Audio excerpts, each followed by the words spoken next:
돌탕과 집탕 사랑하기라는 제목으로 여러분과 말씀 나눌 텐데요. 갑자기 막 돌탕, 집탕 그러니까 무슨 뭐 감자탕, 삼계탕, 돌개탕 비슷한 제목이라서 좀 혼돈스러울 수도 있는데 돌탕은 돌아온 탕자, 집탕은 집에 있는 탕자. 그런데 돌탕과 집탕은 근본적으로 문제가 똑같습니다. 그것은 하나님 아버지와의 관계가 정상이 아니라는 거예요. 아들과 아버지의 관계가 아니라 사랑의 관계, 인격적인 만남이 아니라 아버지는 나한테 돈 주시는 분, 아버지는 나에게 은행처럼 돈을 주는 그런 관계, 비즈니스 관계예요. 또는 주인과 종의 관계. 그래서 오늘 본문에는 탕자가 한 명이 아니라 두 명 있습니다. 돌탕과 집탕. 하나님의 돌탕과 집탕 사랑하기, 또 우리가 돌탕과 집탕을 어떻게 사랑해야 될 것인가 여러분과 나누고 싶습니다. 저는 결혼해서 이제 아버지가 되면서 그때까지 머리로만 알던, 추상적으로 알던 부모의 사랑을 직접 체험하게 되었습니다. 여기 계신 이제 부모님들 다 경험하셨을 거예요. 저희 그 첫 아이가 임신했을 때 이제 의사 찾아가서 이렇게 검사받고 그러지 않습니까? 근데 진찰하다가 우려할 만한 그 컨디션이 발견이 되었는데 이게 태에 있는 그 아기의 두뇌에 피와 영양분이 잘 공급되지 않을 수 있는 확률이 있다라고 진단이 나온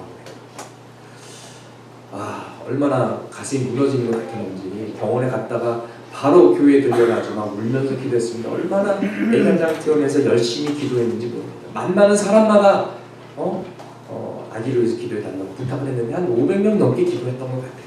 근데 너무나도 감사하게 아이가 건강하게 태어났고 두뇌의 문제는커녕 아주 초명하게 잘 자라줬습니다. 할렐루야. 네. 자기 아이라고 그렇게 할렐루야 그러면 아멘 이러면서 네. 그 경험을 통해 가지고 어떻게 아직 태어나지도 않고 얼굴도 모르고 만나보지 않은 존재를 이렇게까지 사랑할 수 있을까? 네. 저와 제 아내도 놀랐습니다. 아직 만나보지 못한 사람도 이렇게 사랑할 수 있구나, 이렇게 깊이 사랑할 수 있구나, 정말 놀라웠습니다. 그런데 그렇게 많이 기도하고 기다리고 기대했던 아기가 태어나면 얼마나 더 사랑하겠습니까? 그때 깨달았습니다. 이게 아버지의 사랑, 이게 어머니의 사랑이구나. 그러면서 저의 부모님도 저를 이렇게 사랑하셨고 지금도 이렇게 사랑하시는구나. 그래서 50이 넘은 저도 항상 어머님이 전화하시면 길 건널 때 조심해라 하고, 또 미국에 찾아뵈면은 뭐 10시 넘게 집에 들어오면 막 경찰에 신고하고 우리 아들이 안 들어와요. 그래서 그러시는구나. 이제 이해가 되는 거예요. 그때 처음으로 부모의 사랑이 제 피부로 와 닿았습니다. 그 전까지는 머리로는 알고 있었어요. 그러나 정말 가슴에 와 닿지는 않았었습니다. 그러면서 부모님께 대한 감사한 마음이 쏟아나기 시작했어요. 또 죄송한 마음도 많이 들었습니다. 우리 그렇지 않습니까? 우리 아이들이 아프면 우리 마음이 아프잖아요. 대신 아파줬으면 좋겠잖아요. 또 우리 아이들이 혹시라도 학교에서 왕따 나가면 얼마나 속상합니까? 근데 우리 부모님들은 우리를 키우면서 속상한 날이 하루 이틀이었겠습니까? 얼마나 많이 걱정하시고 얼마나 많이 속상해하시고 얼마나 많이 기도하셨을까? 저도 옛날에 철없을 때 막 청소년 때 막 그때는 막 부모님께 막 따지기도 하고 막 대들기도 하고 막 얼마나 철없이 굴었는지, 얼마나 부모의 마음을 아프게 했을까, 이런 생각하면서 죄송하고 또 감사하고 이런 여러 감정이 교차했습니다. 사람이 이렇게 깨달으면서 철이 드는 것이죠. 또 부모가 되니까 고민이 생기는 것이 있었습니다. 내가 지금 아버지 역할을 잘하고 있나? 내가 지금 엄마 역할을 제대로 하고 있나? 부모가 옷만 입혀주고 음식만 먹여준다고 그 역할 끝나는 것이 아니지 않습니까? 내가 부모로서 아이들의 신앙교육, 또 인생교육, 성품교육 잘하고 있나? 내가 말과 행동으로 좋은 본이 되고 있나? 혹시 나의 부족함 때문에 우리 아이의 미래를 망치는 것은 아닌가 걱정하게 됩니다. 고민이 생깁니다. 또 그러다 보니까 나의 신앙생활, 나와 하나님 아버지의 관계까지도 더 깊이 생각하게 됩니다. 이제 인생을 살면서 자녀로서 그 다음에 부모가 되고 인생 경험을 조금 해보니까 이제 하나님 아버지의 마음을 조금이나마 이해할 수 있을 것 같아요. 아, 내가 하나님의 자녀로서 하나님 아버지의 마음을 속상하게 해드리면 안 되겠다. 하나님께 효도하는 방법은 순종이구나. 나도 부모가 되고 나니까 자녀가 불순종하면 정말 가슴이 아픈데 내가 하나님 아버지 마음을 아프게 해드려서는 안 되겠구나. 이런 생각을 하게 되는 것입니다. 그래서 오늘 우리가 잘 아는 그런 말씀입니다. 탕자의 비유. 그러나 이 말씀을 이 세 가지 관점에서 자녀로서, 부모로서 또 하나님의 관점에서 한번 나눠보기를 원합니다. 둘째 아들은 아버지에게 유산을 미리 달라고 요청을 했습니다. 그 당시 유대인 문화에서 큰아들은 3분의 2를 차지하고 둘째 아들은 3분의 1을 받게 되어 있습니다. 그러나 그것은 아버지가 돌아가신 후에 이루어지는 일입니다. 아버지가 돌아가신 후에 분배하는 것이지 살아있을 때는 주지 않았습니다. 살아있을 때 미리 달라라는 것은 그건 마치 저는 아버지가 빨리 돌아가셨으면 좋겠어요 라고 말하는 거랑 마찬가지입니다. 자녀가 부모의 뺨을 때리는 것 같이 무례한 짓입니다. 엄청난 불효입니다. 아빠 빨리 죽었으면 좋겠어. 그리고 그렇게 무리한 부탁을 해서 미리 받는다고 해도 그 땅과 재산은 아버지가 살아계실 동안은 팔 수가 없습니다. 아버지의 컨트롤 밑에 있기 때문입니다. 그래도 둘째 아들은 받은 즉시 땅과 재산을 다 처리해가지고 현찰 만들어가지고 튑니다. 네. 왜? 불법 행위를 했으니까 더 이상 그 마을에 살 수가 없거든요. 가출합니다. 여기서 아버지는 아들을 끔찍하게 사랑해서 무례한 부탁을 했음에도 불구하고 관용을 베풀고 은혜를 베풀고 사랑을 베푸는데 그건 아버지의 마음이고 아들은 자기 생각밖에 못합니다. 이 아들에게는 아버지의 관계가 사랑의 관계가 아닙니다. 인격적인 만남이 아니라 아버지는 그냥 돈 벌어오는 사람, 비즈니스 관계인 것을 우리가 볼 수 있습니다. 둘째 아들은 아마 내가 아버지 밑에서 벗어나면 나는 자유롭게 재밌게 살 수 있을 거라고 착각했을 것입니다. 더 재밌고 더 자유롭고 더 큰 세상에서 행복할 수 있을 것이다. 내 마음대로 살리라. 그리고 돈만 있으면 행복할 것이다. 이런 착각을 가졌습니다. 여러분은 어떠십니까? 참된 자유와 재미와 행복은 하나님 밑에서 벗어나야만 있습니까? 돈만 있으면 행복합니까? 저는 큰 교회, 작은 교회 목회하면서 여러 사람들을 만났습니다. 돈 꽤 있다는 사람들도, 부자들도 만나봤고 그들의 어마어마한 집도 신방해 보았습니다. 연예인도 상담해 보았습니다. 그런데 인간의 아픔과 걱정과 문제는 기본적으로 다 똑같습니다. 우리는 다 죄인이기 때문입니다. 인생의 문제는 누구를 피해가지 않습니다. 면제되지 않습니다. 그리고 우리 인생의 모든 문제의 해결사는 오직 하나님뿐이십니다. 하나님을 만나면 우리 문제가 해결되고 우리의 문제를 극복할 수 있습니다. 여러분, 어리석은 사람들은요 영적인 문제를 육으로 해결하려고 합니다. 영적인 외로움이 있는데 음식을 먹는다고 그것이 해결됩니까? 안 되죠. 영적인 문제는 영적으로 해결해야 됩니다. 우리들의 영혼의 공허함과 굶주림과 목마름은 우리 영혼을 만드신, 우리 영혼의 안식처이신 하나님을 만났을 때 우리가 드디어 안식을 잡고 자유와 기쁨과 평화를 누리게 되는 줄 믿습니다.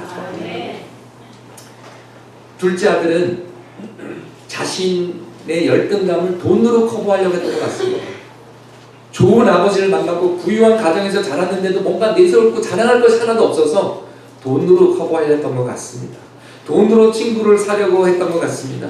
돈으로 모든 문제를 해결하려고 했고 돈으로 내면의 공허함, 외로움을 채우려고 했습니다. 내가 강남에 살면 행복할 거야. 내가 외제차를 몰고 다니면은 멋있을 거야. 내가 좋은 동네에 살면 사람들은 나를 절대 무시하지 못할 거야. 우리 이런 생각을 갖기도 합니다. 우리는 한국 사회에서 돈이 없으면 무시당하는 것은 너무나 많이 봅니다. 경험하기도 합니다. 백화점에 갈 때 허름한 옷을 입더라도 명품 가방 하나라도 들고 가면은 쇼핑할 때 누가 바로바로 와서 열심히 도와줍니다. 쫄쫄이 바지 같은 편한 바지 입고 가면은 거들떠보지도 않습니다. 이것이 현실입니다. 제가 처음에 한국에 왔을 때 미국 달러와 한국 원이 이게 환율 계산이 머릿속에서 잘 안 됐습니다. 10만 원 그러면 공이 하나 둘 이 계산이 잘 안 됐어요. 그럼 몇 달러지?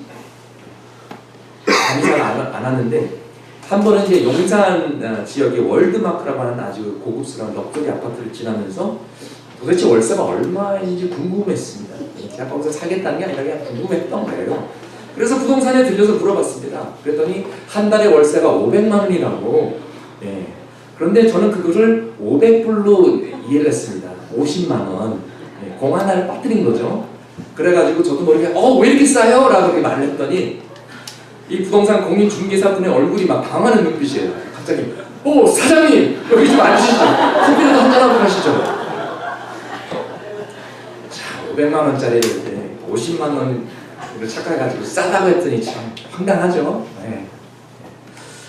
근데 둘째 아들은요, 돈을 땀 흘려 버는 것이 아니라 거저받은 거예요.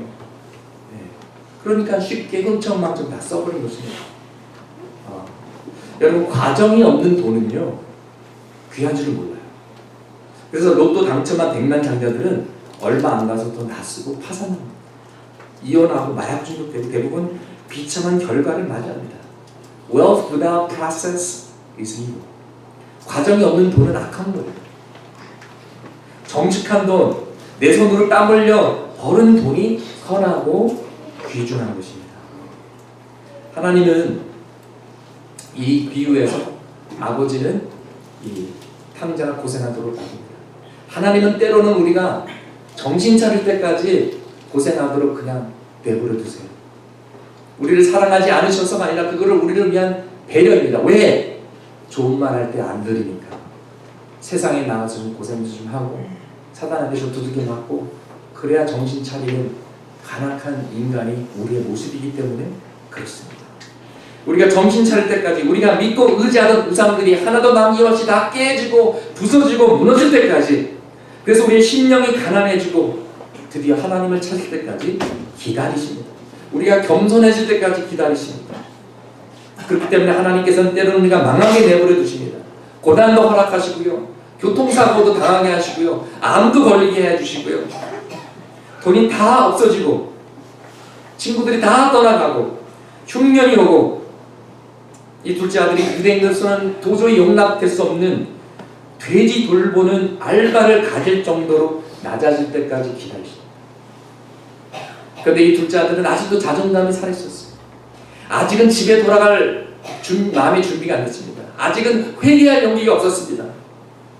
더 낮아져야 했습니다. 더 깨져야 했습니다.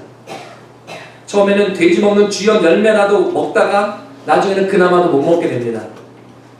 그리고 그제서야 깨집니다. 그제서야 깨닫습니다. 우리 집 종들은 이거보다도 훨씬 더 잘 먹는데 내가 큰 실수를 했고, 내가 아버지 집에 살 때 그때 자유했고 그때 행복했는데 그때 아버님이 나를 둘도 없이 사랑해주는데 내가 왜 그거를 왜 못 깨달았을까? 아버지 품에서 나오면 그게 자유인 줄 알았는데 자유가 아니라 속박이었습니다. 험한 세상에 나와보니 돈 있을 때는 다 친구 노릇했는데 돈 떨어지니까 웬걸? 너나 나나 다 떠나가고 믿을 돈 하나도 없고 이 세상에 나 한 사람 돌봐주는 사람이 아무도 없고 철저하게 깨닫고 회개하게 됩니다. 여러분, 인생의 흉년보다 더 무서운 흉년은요, 영적인 흉년입니다. 돈이 없어서 무섭고 힘든 것보다 더 큰 어려움은요, 하나님의 필요를 못 느낍니다. 나는 하나님이 필요 없다. 나는 하나님 없이도 잘 살 수 있다. 그리고 하나님으로부터 멀리 떠나는 것입니다. 이 탕자처럼 아버지 집을 떠나서 먼 나라로 가는 것입니다. 내가 하나님 밑에서 벗어나서 내 마음대로 살리라. 마음껏 자유롭게 행복하게 살리라. 그럼 행복합니까? 물론 잠시 동안은 행복할 수 있습니다. 그러나 그 행복은 오래 가지 않습니다. 결국은 공허함이 찾아옵니다. 결국은 허무함과 외로움이 찾아옵니다. 인생의 폭풍, 인생의 지진, 인생의 흉년이 찾아오게 됩니다. 그러면 빨리 돌아와야 되는데 대부분의 경우 바보같이 방황하고 머뭇거리다가 시간 낭비합니다. 많은 사람들이 쥐염 열매를 한 움큼 쥐고 그거라도 먹으면서 버티면서 하나님께 나아가지 않습니다. 교회에 안 나가고 버팁니다. 그러다가 드디어 교회에 와도 바로바로 마음을 열지 않습니다. 버티고 버티다가 바닥을 치면 막다른 골목에 다다르며 그제서야 하나님을 찾습니다. 여러분, 이제는 우리 결단해야 됩니다. 둘 중에 하나입니다. 하나님께 아멘하고 순종하든지 아니면 불순종의 결과와 대가를 철저하게 치르든지. 인간은 교만해서 바닥을 쳐야만 하나님께 돌아오는 경우가 많습니다. 어리석은 것이죠. 요나 같은 경우는 물바닥을 쳤죠. 해산물 속에 들어가서 3일 동안 토하다가 그 다음에 물고기가 토해서 원래 가야 했던 길을 가는 경우가 그런 경우입니다. 어차피 똑같은 목적지를 간다면 뭐 그렇게 복잡하게 어렵게 갑니까? 배 타고 가지. 시간이 아깝고 고생하는 것이 아깝지 않습니다. 어차피 우리의 살 길은 하나입니다. 어차피 답은 정해져 있습니다. 여호와께로 돌아와라. 하나님께로 돌아와라. 교회에 나와라. 나의 뜻이 아닌 하나님 뜻을 따르라. 어차피 오직 예수 그리스도만이 길이요 진리요 생명입니다. 살 길은 하나입니다. 다른 길은 없습니다. 그런데 여러분, 지혜로운 자는 빨리 회개합니다. 빨리 돌아옵니다.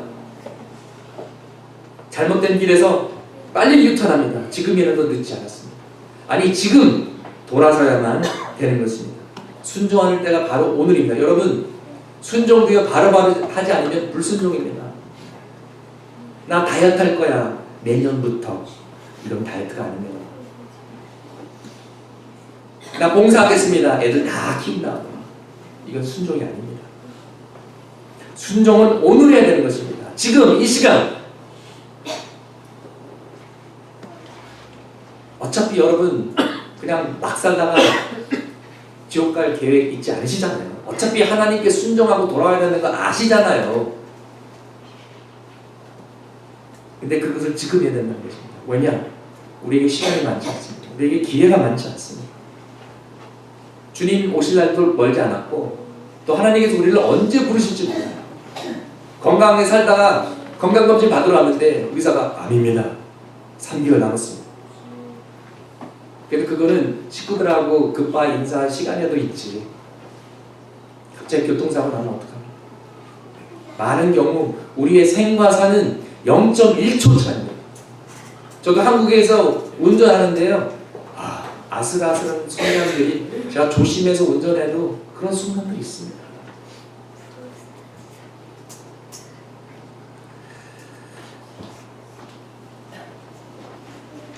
나에게 끝없는 기회가 있는 것이 아닙니다. 그렇기 때문에 순종할 때는 바로 지금인 줄 믿습니다. 여러분, 때로는 흉년이 하나님이 주시는 숨겨진 축복이요 최고의 선물. 둘째 아들은 태어나서 지금까지 궁핍함을, 배고픔을 겪어보지 못했습니다. 그리고 처음 배고픔을 겪으면서 깨달았습니다. 아버지 집이 내가 있을 곳이구나. 아버지 집으로 돌아가야겠구나. 그래서 돌아갑니다. 여러분, 때로는 우리에게 사랑하는 자에게, 자녀에게 돈으로 도와주는 것이 자녀를 망치게 합니다. 얼마나 많은 사람들이 부유해서 돈 많아서 하나님 무시하고 궁핍함을 느끼지 못하고 예수님을 못 만납니까? 인간은 간사해서 고생을 하고 밑바닥을 차려 정신을 차리고 하나님을 찾는 경우가 많습니다. 그러나 소망이 있습니다. 왜냐하면 나의 끝이 하나님의 시작입니다. 우리가 하나님 앞에 하나님이 나를 도와주시지 않으면 더 이상은 방법이 없습니다. 고백할 때 하나님께서 도와주십니다. 우리가 하나님 앞에 하나님 내가 주인입니다. 하나님의 은혜가 필요합니다. 라고 고백했을 때 드디어 하나님의 구원의 역사는 시작되는 것입니다. 참된 회개라는 것은요, 아버지 저는 더 이상 아들의 자격이 없습니다. 종이라도 받아주시면 감사하겠습니다. 이렇게 겸손하게 낮아지는 것입니다. 나의 권리 같은 것을 주장하지도 않고 생각지도 못하고 종이라도 좋으니 받아주십시오. 여러분, 우리가 천국 가는데 하나님의 종으로 가도 감사한데 하나님은 우리를 하나님의 아들, 딸들로 삼으셨습니다. 할렐루야. 아멘. 왕자다. 너는 공주다. 하나님의 자녀의 신분으로 우리를 사랑하고 계십니다. 얼마나 감사합니까? 우리는 원래 죽어야 될 그런 목숨이었는데 하나님께서 우리를 살려주셨습니다. 그렇기 때문에 우리가 사는 인생은 보너스 인생입니다. 우리가 구원받았기 때문에 이제 남은 인생 동안 고난만 당해도 우리는 감사할 수 있습니다. 왜? 영원한 영광이 우리를 기다리고 있기 때문입니다. 그런데 하나님께서 우리를 동행해 주시고 우리를 사랑한다고 말씀해 주시니 얼마나 감사합니까? 인도에 한 문둥병 환자가, 거기는 인도에는 문둥병 치료하는 병원들이 많지 않기 때문에 선교사가 들어가서 세운 선교병원에 오게 됐습니다. 치료만 받은 것이 아니라 복음을 듣게 됐습니다. 예수님을 영접하고 하나님을 알게 되었습니다. 그리고 나중에 간증하고, 나는 문둥병에 걸린 것을 감사합니다. 왜냐하면 힌두 국가인 여기서 내가 복음을 듣지 못하고 그냥 죽어서 지옥 갈 뻔했는데 문둥병에 걸려서 선교병원에 와서 복음을 듣게 되었으니 나는 하나님을 찬양합니다. 하나님께 감사합니다. 여러분, 이것이 복음입니다. 이것이 회개입니다. 이것이 진짜 소중한 것이 무엇인지 깨닫는 것입니다. 자, 집탕 얘기도 좀 해보겠습니다. 집탕은요, 동생이 가출을 해도 찾아 나서지도 않고 살아서 돌아와도 반기지도 않는 영적인 문둥병에 걸린 영적으로 무감각한 잃어버린 양입니다. 문둥병이 뭡니까? 감각을 잃는 거예요. 손가락이 잘라나가도 아프지 않습니다. 무감각해지는 것입니다. 오늘 본문 17절에 보니까 아버지 집에는 일꾼이 많다고 그랬어요. 일꾼이 깔려 있다고. 근데 왜 나가서 일합니까? 자기가 아들이 아니라 종으로 착각하는 거예요. 그리고 원래 성실한 모범생 스타일이었던 것 같아요. 옳고 그름이 확실하고 원래 멋지게 따지고 굉장히 책임감 있는 형이었어요. 그러니까 부책임한 동생을 용서할 수 없는 거예요. 용납할 수가 없는 거예요. 그건 인간의 도리가 아니지. 더 용납이 안 됐을 것입니다. 속으로 욕했을 것입니다. 이 나쁜 놈의 자식, 불효자식. 그런데 이 형도 아버지와 한 집에 사는데 아버지의 교제가 없어요. 잔치 소리가 들리니까 아버지한테 여쭤보면 되는데 누구한테 물어봐요? 종한테. 왜? 자기도 종이니까. 그만큼 아버지와의 거리감이 있는 거예요. 29절에 내가 몇 년 동안 아버지를 이렇게 섬겼는데, 거기 섬겨라는 그런 단어가 나오는데 둘로스 노에라는 단어에서 나오는 둘리오라는 단어예요. 내가 종처럼 섬겼다라는 뜻입니다. 아버지와 아들의 관계가 아니라 주님과 종의 계약 관계예요. 여러분, 사랑의 반대는요, 미움이 아니에요. 무관심. Opposite of love is not hatred, but apathy, indifference. 아무 감각이 없는 거예요. 교회의 한 몸인데 손이 아픈데 발이 아픔을 못 느끼는 거예요. 어떤 성도가 아픈데 나는 뭐 별로 걱정도 안 하는 거예요. 교회에 기도가 필요한 성도가 있는데도 기도도 안 하고 감정도 없어요. 그럼 그거는 한 몸이 아닙니다. 하나님 아버지께서는 가슴 아파하시는데 나는 가슴 아파하지 않습니다. 관심도 없습니다. 목사님, 왜 우리가 부유유소를 도와야 돼요? 그런 건 정부에서 해야 되는 거 아닌가요? 목사님, 지금 나 하나 먹고 사는 것도 힘든데 우리가 북한 동포들까지 챙겨야 되나요? 맏아들 신드롬. 육신의 문둥병보다 더 무서운 것은 영적인 문둥병입니다. 사랑이 없어요. 지난 주일날 우리가 아가페 사랑의 말씀드렸잖아요. 아가페 사랑을 행하지 않는 자는 십자가의 아가페 사랑을 모르는 거예요. 하나님은 아가페 사랑이신데 우리가 다른 영혼의 구원에 관심이 없다면 정말 우리가 구원 받았는지부터 확인해야 됩니다. 지금 내가 만약 죽을 병에서 고침을 받았는데 죽을 병에서 나를 살리는 그 약과 방법을 아는데 똑같은 병에 걸린 환자가 지금 내 옆에서 죽어가고 있는데 알려주지 않는다면 그건 거의 살인죄에 해당되는 범죄입니다. 우리의 영혼을 살리는 복음을 우리가 받았는데 우리만 잘 먹고 잘 살고 복음을 전도하지 않는다, 나누지 않는다면 그건 범죄입니다. 여러분, 눈에 보이는 것만이 현실 아닙니다. 여러분, 미세먼지가 보이지 않다고 없는 게 아닙니다. 어떤 사람은요, 황사가 누르면은 마스크 하고요, 맑으면은 마스크 안 해요. 차라리 황사 마시는 게 나아요. 그거는 모래예요, 모래. 미세먼지, 초미세먼지는 폐에 들어가고 두뇌 세포에 들어가고 더 위험하고 치명적입니다. What you cannot see can kill you. 안 보는 게 더 위험한 거예요. 근데 우리가 사는 이 세상에는 영적인 세상이 있습니다. 성령의 역사가 있고 사단의 역사가 있습니다. 이렇게 좋은 날 왜 교회를 가? 미쳤다고 교회를 가? 교회 가지 마. 그 거짓말을 계속 듣다 보면 그 영혼은 멸망합니다. 여러분, 천국이 있습니다. 지옥이 있습니다. 죽음이 반드시 누구나 찾아오고요, 심판이 있습니다. 그리고 우리가 영원한 운명이 결정되는데 예수 그리스도를 아느냐 모르느냐 그 차이입니다. 그렇다면 지금 우리 눈앞에서도 많은 생명들이 죽어가는데 우리가 무엇을 해야 되겠습니까? 구출해야 되죠. 구원해야 되죠. 교회는 지옥의 불을 끄는 소방서 역할을 해야 됩니다. 교회는 구원의 방주 역할을 해야 되는 것입니다. 그것이 우리의 사명입니다. 그것이 우리가 존재하는 목적입니다.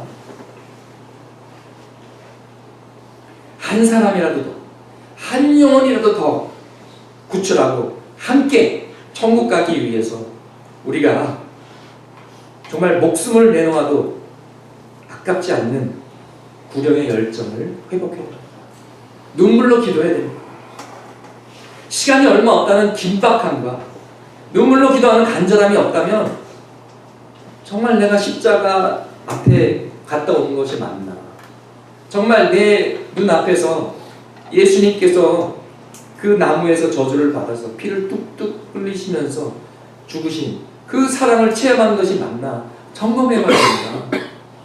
왜 내 마음이 이렇게 강박하지? 왜 내 마음이 이렇게 차갑지? 정말 내가 복음이 뭔지, 지금 멸망해 가는 이 세상에서 가장 중요한 최고의 우선순위가 무엇인지 기독교의 핵심조차 파악하지 못한다면 우리는 복음의 기초부터 다시 배워야 됩니다. 사도 바울은 로마서 9장 3절에 말씀에 나는 육신으로 내 동족인 내 결례를 위하는 일이면 내가 저주를 받아서 그리스도에게서 끊어질지라도 달게 받겠습니다 라고 고백했습니다. 내가 설사 지옥에 가더라도 내 백성, 내 민족, 내 친척들이 예수 그리스도를 믿고 구원을 받았으면 좋겠습니다 라고 말했던 것입니다. 그리고 그는 20여 년 동안 선교 여행을 다니면서 가는 곳마다, 가는 동네마다 제일 먼저 무엇을 했습니까? 유대인 회당을 찾아서 먼저 유대인들에게 복음을 전했습니다. 그런 열정이 우리에게도 있기를 소망합니다. 우리는 지난 금요일 중국 지하교회 담임을 하시는 조선족 3세 목사님과 평강공주 사역을 하시는 장승기사님 간증을 듣고 정말 많이 울었습니다. 가슴이 찢어지는 줄 알았습니다. 이 목사님과 이 교회는 북한에 직접 들어와서 선교도 하시고 또 탈북자들을 만나면 그들을 돌봐주고 믿음으로 양육해서 리더로 세우고 또 그들 가운데는 내 친지, 내 동족에게 복음을 전하겠습니다. 그리고 다시 북한으로 들어간 친구들도 있다고 간증해 주셨습니다. 또 임신매매 당해서 200만 원에 300만 원에 팔려서 시골로 장애인에게 할아버지에게 시집간 탈북자들을 찾아서 그들을 섬기고 그들이 시아버지한테 구타받고 남편한테 구타받고 시동생한테 구타받으면서도 그들의 구원을 위해서 기도하고 복음을 전하는 그들이 비록 탈북자가 되고 비참한 민족의 비극의 주인공들이 됐지만 그래도 예수 그리스도를 만나게 돼서 고맙다고 간증하는 그 이야기를 들으면서 눈물을 흘리지 않을 수 없었습니다. 앞으로 우리가 계속해서 기도하고 도와야 할 것입니다. 예수님은 이 비유를 그 당시에 바리새인들과 서기관들에게 하신 말씀입니다. 그들이 미워서가 아니라 그들을 향해서 안타까운 마음으로 너희가 마치 마다들과 똑같이 행동하는구나. 동생이 살아 돌아왔으면 죄인들이 하나님 앞에 돌아오면 기뻐하고 즐거워야 되는데 너희들은 정죄하고 손가락질하고 무시하는구나. 답답하셨습니다.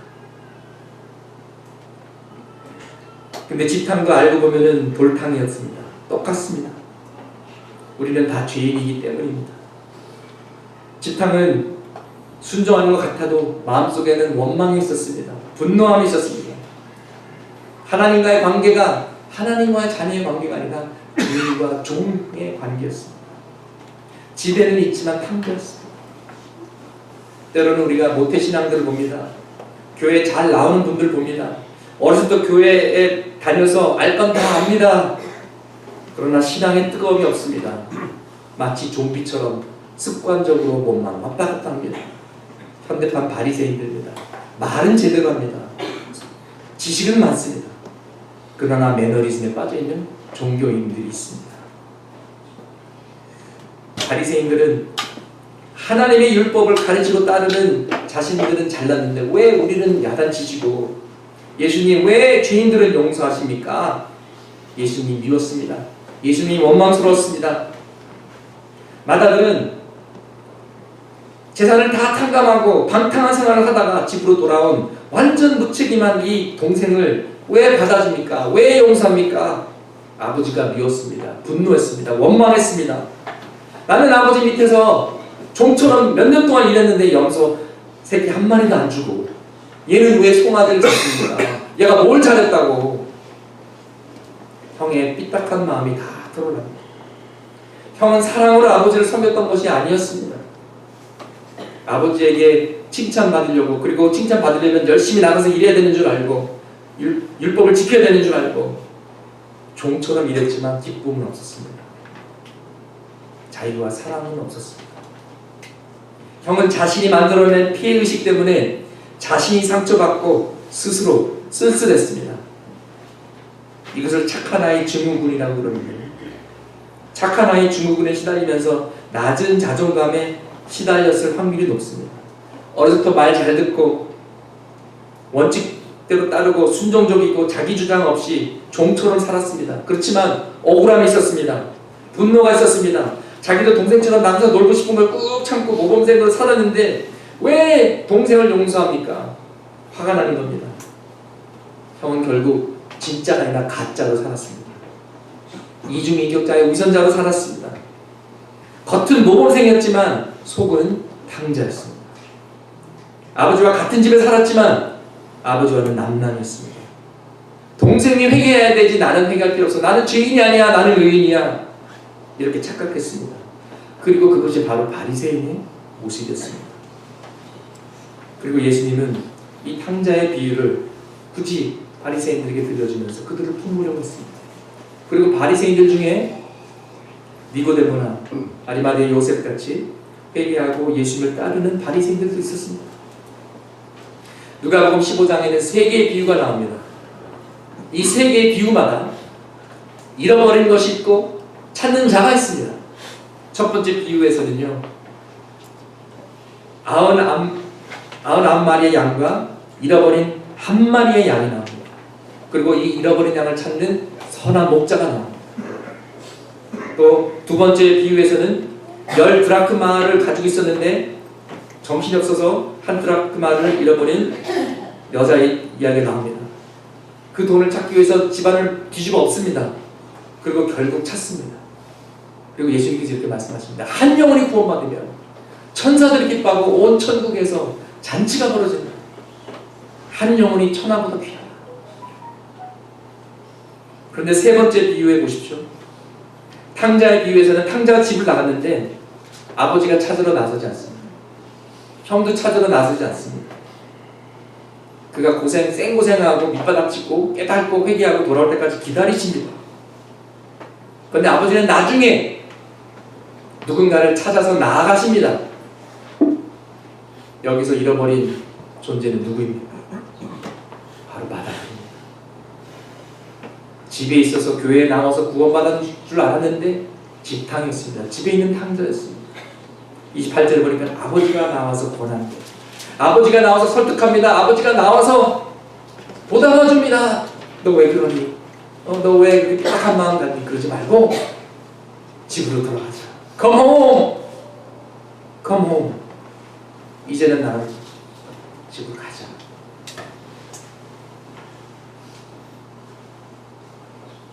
어느 딸이 힘든 가정의 삶을 버티지 못하고 가출했습니다.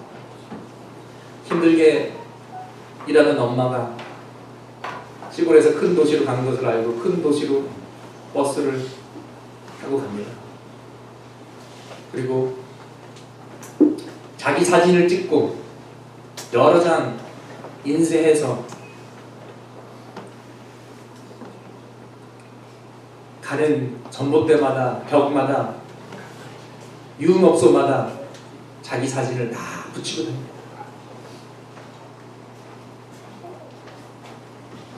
어느 저녁 이 엄마의 딸 어린 소녀가 가출하면 뭐 뻔한 건 아닙니까? 뭐 하겠습니까? 유흥업소에서 지친 모습으로 터벅터벅 계단을 내려가다가 엄마 사진을 봅니다. 엄마 사진을 보니까 울컥합니다. 그리고 엄마 사진 밑에는 딱 두 글자. Come home. Come home. 집으로 와라. 집으로 와라. 여러분은 돌탕이십니까? 집탕이십니까? 혹시 여러분 자녀 가운데 돌탕이 있습니까? 집탕이 있습니까? 몸은 교회에 오는데 알고 보니까 집탕이었어요. 탕자였어요. 근데 사실 우리 모두 다 탕자입니다. 다 탕자입니다. 그리고 우리는 아버지 집에 돌아가야 합니다. 아버지의 사랑, 아버지 품에 안겨야만 되는 것입니다. 돌탕도 아버지의 사랑이 필요하고 집탕도 아버지의 사랑을 체험해야 됩니다. 이것이 진정한 홈커밍입니다. 지난 부활 주일 우리가 했던 것처럼 앞으로 홈커밍 선데이, 홈커밍 주일을 계획할 것입니다. 그리고 매주 기도하고 우리 돌탕, 집탕들을 위해서 기도하고 사랑하고 기다리고 모든 돌탕과 모든 집탕들이 아버지 품으로 돌아오는 날을 기대하면서 그래서 결국 창행교회 매주 주일이 홈커밍 주일이 되기를 소망합니다. 우리 주변에 돌탕이 있습니까? 집탕이 있습니까? 아니면 내가 돌탕입니까? 내가 집탕입니까? 우리가 사랑 안에서 때로는 기다려주고 때로는 야단치고 때로는 권면하고 그래서 하나님 집으로 돌아와. Come home! Come home! 교회로 돌아와. 우리가 포기하지 않으면 반드시 이루어질 줄 믿습니다. 우리가 오늘 눈물로 씨 뿌리더라도 기쁨으로 추수할 날이 올 줄 믿습니다. 그리고 그 날을 믿음의 눈으로 우리가 바라보기를 소망합니다. 절대 포기하지 맙시다. 이것이 우리의 사명입니다. 우리 함께 기도하시겠습니다. 여러분에게 하나님의 마음으로 하나님의 말씀으로 권면합니다. 혹시 여러분이 탕자이십니까? 하나님으로부터 멀리 떨어지셨습니까? 돌탕입니까? 집탕입니까? 상관없습니다. 하나님 아버지 품으로 돌아오십시오. 하나님 집으로 돌아오십시오. 또 여러분의 자녀 가운데, 여러분의 친척 가운데, 여러분이 사랑하는 사람들 가운데 돌탕이 있습니까? 집탕이 있습니까? 우리 기도합시다. 그래서 창일교회는 돌아온 탕자들이 많은 교회, 집탐들이 변화받고 회개하고 하나님께 돌아오는 교회가 되었으면 좋겠습니다. 주여 이루어주시옵소서. 이루어주시옵소서. 우리 함께 기도하시겠습니다. 만약 여러분 자신이 돌탕이고 직탕이라면 이제는 아버님께 나오십시오. 하나님께 나오기로 결단하십시오. 주님, 내가 이제는 주님 따르겠습니다. 너무 늦기 전에 집에 돌아오겠습니다. 우리 자녀들을 위해서 기도하겠습니다. 우리 사랑하는 자들을 위해서 기도하겠습니다. 아버지 품으로 돌아오게 하여 주옵소서. 교회의 품으로 돌아오게 하여